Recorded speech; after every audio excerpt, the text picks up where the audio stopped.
We've all heard the story. Four Gospels, Matthew, Mark, Luke, and John, the supposed eyewitness accounts of a walking, talking, miracle-working Son of God named Jesus. It's the bedrock of Christianity, the foundation for the faith of billions. Well, today, we're going to take a historical sledgehammer to that bedrock. What if I told you that the Gospels aren't history, that they aren't eyewitness accounts? What if I told you they're a massive act of literary theft, a clever remix, a piece of fan fiction based almost entirely on the works of a man who wasn't even a Christian? It turns out the greatest story ever told might actually be the greatest story ever stolen. And we know who the victim was. This guy, Josephus Flavius, a 1st-century Jewish historian who wrote for the Romans. Think of him as our chronological anchor. His writings are the key that unlocks this whole mystery. So stick around, because by the end of this video, I promise you, you will never see the Gospels the same way again. You'll see them for what they really are, a brilliant, audacious, and very, very human invention. Let's get into it. All right, so let's lay the groundwork. Who is this Josephus guy, and why does he matter so much? Simple. He was a Jewish historian, and he wrote this absolute unit of a book, a 20-volume history of the Jewish people called the Jewish Antiquities. Think of it as the definitive history of the Jews, from creation all the way up to his own time in the 1st century. It was a big deal. And here is the single most important fact you need to burn into your brain for the rest of this video, the detail that changes everything. We know, with about as much certainty as you can have for anything in ancient history, when he published it, the year 93 CE. That's not a religious claim. It's just a solid academic historical fact. Got it? Good. Now, why is that date a bombshell? Because the entire traditional story of the Gospels depends on them being written early, right? Like in the 60s or 70s CE, supposedly by Jesus' buddies or people who knew them, close enough to the action to be credible. But here's the logical kicker. It's simple, really.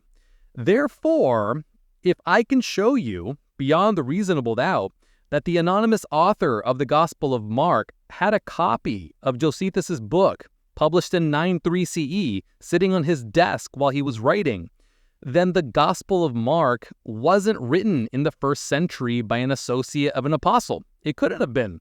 It had to have been written in the 2nd century, decades after all the supposed eyewitnesses were long dead and gone. This one date completely torpedoes the traditional timeline. It turns the Gospel of Mark into a piece of living memory, into a piece of historical fiction, written a generation or two later. And if Mark is a 2nd century text, then Matthew and Luke, who copied from Mark, must be even later. See why this is a big deal? This is our starting point. The whole house of cards rests on this timeline. Now, let's see if we can find the evidence that the gospel writer was in fact reading Josephus. Okay, so we've established our timeline. Now let's look at the story itself, the Gospel of Mark. Think of it like a road trip movie. The plot is simple. Jesus, a charismatic guy from the sticks, gathers a crew of local fishermen from this area right here, Galilee. They wander around the countryside, perform some magic tricks, get into arguments, and for pretty much the entire story, they stay in their home turf.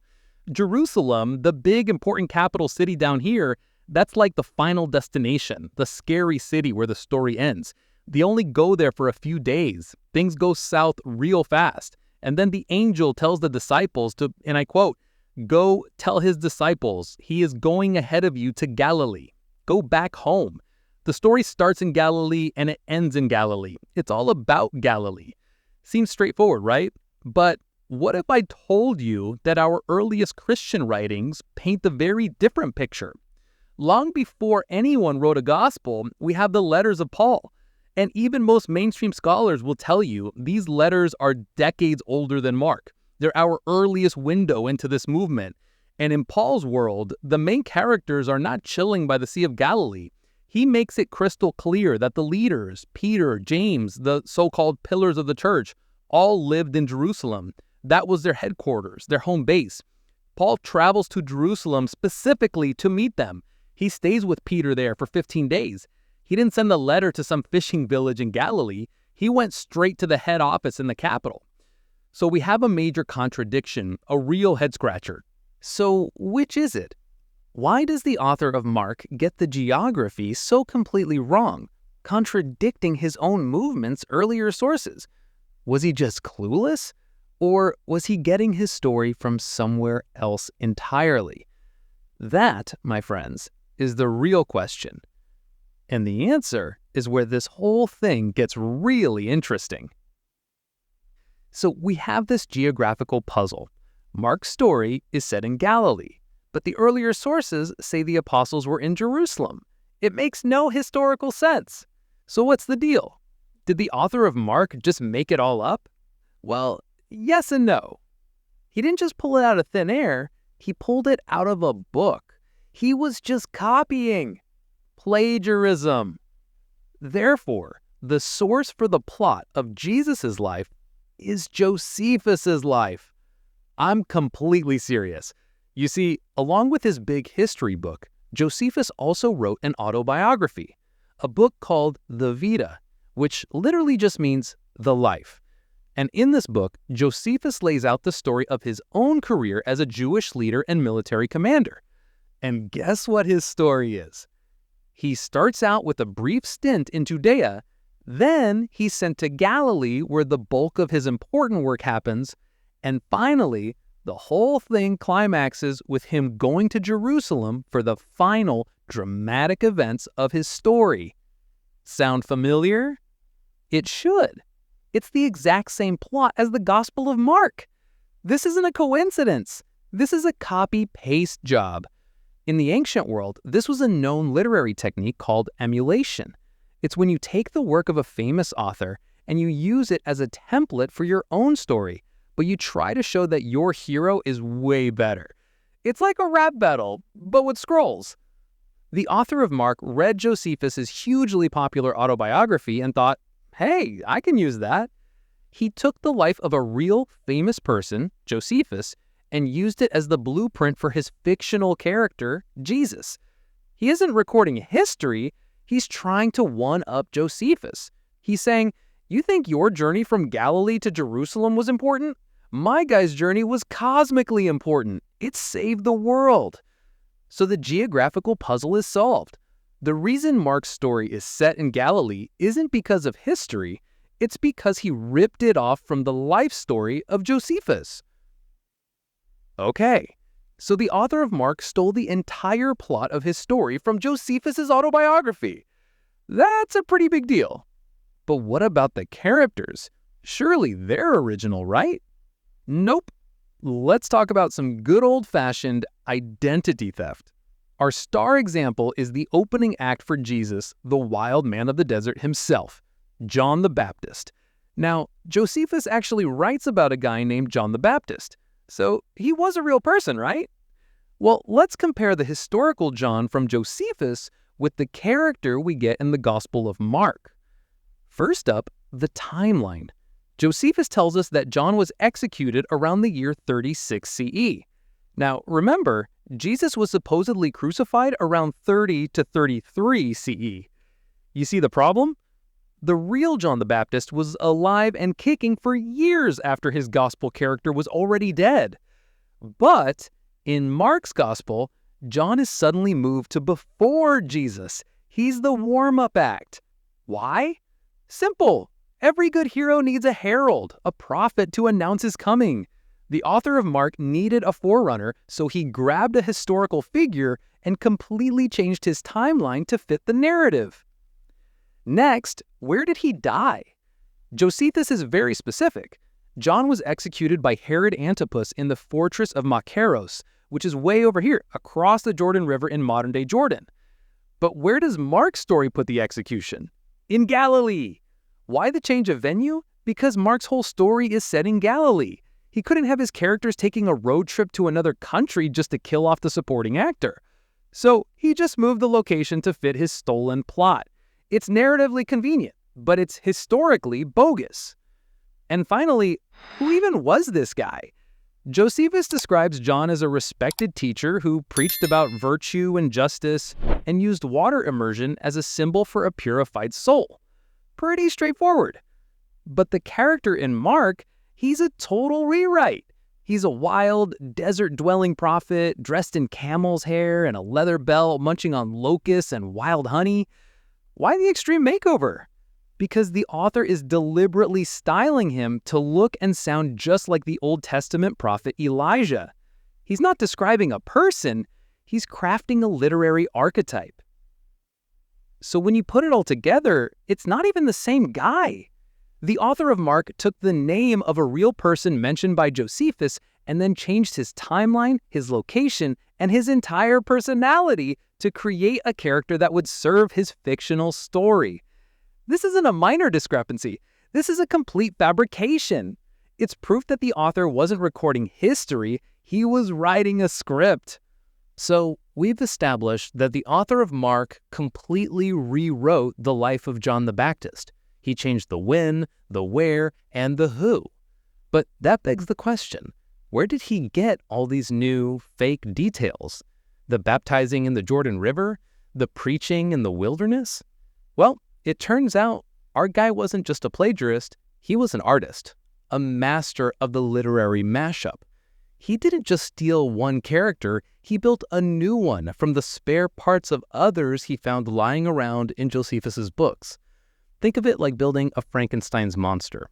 First, he needed a base, the main ingredient. He takes the name and basic concept of John the Baptist from one section of Josephus's Antiquities. Okay, cool. But Josephus's John has nothing to do with the Jordan River. So where does that come from?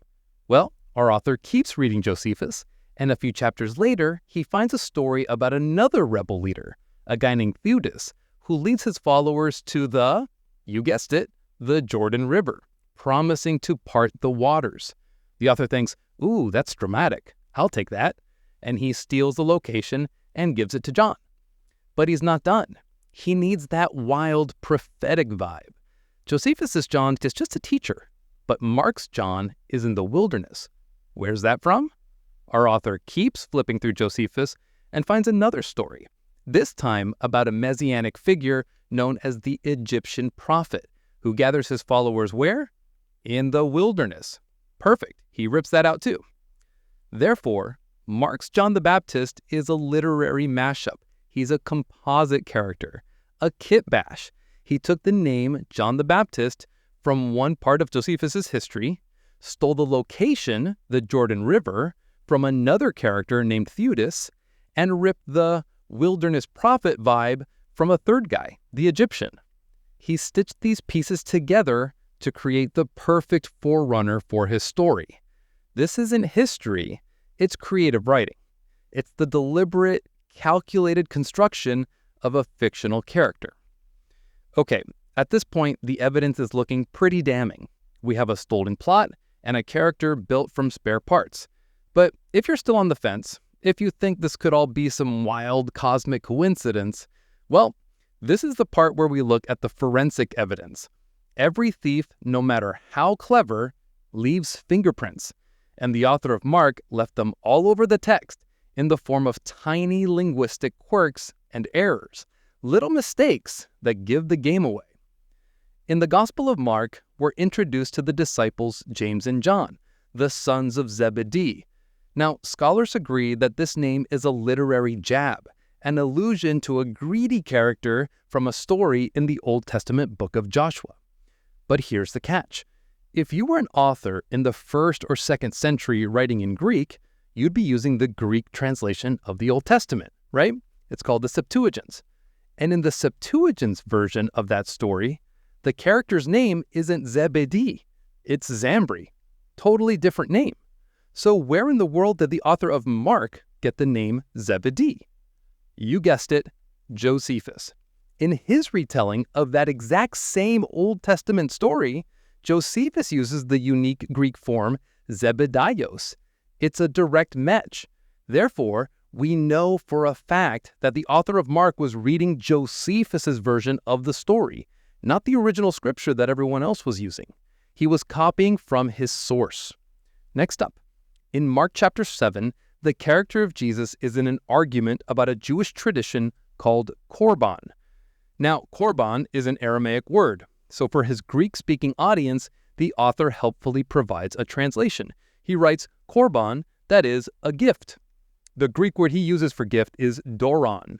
The problem is, that's not a very good translation. Korban isn't just any old gift, it's a sacred offering, specifically dedicated to the temple. Calling it a generic gift is sloppy. It misses the whole point. So who else makes this exact same specific sloppy translation? Josephus. He makes the exact same imprecise translation. The odds of two independent authors making the same specific error are just astronomical. This is the smoking gun. These aren't just similarities. These are the author's fingerprints, proving that he had a copy of Josephus's work right in front of him, copying it so closely that he even copied its unique spellings and its mistakes. The case is getting stronger. Okay, let's recap. We have a timeline that points to a 2nd century creation. We have a main plot line lifted directly from Josephus's autobiography.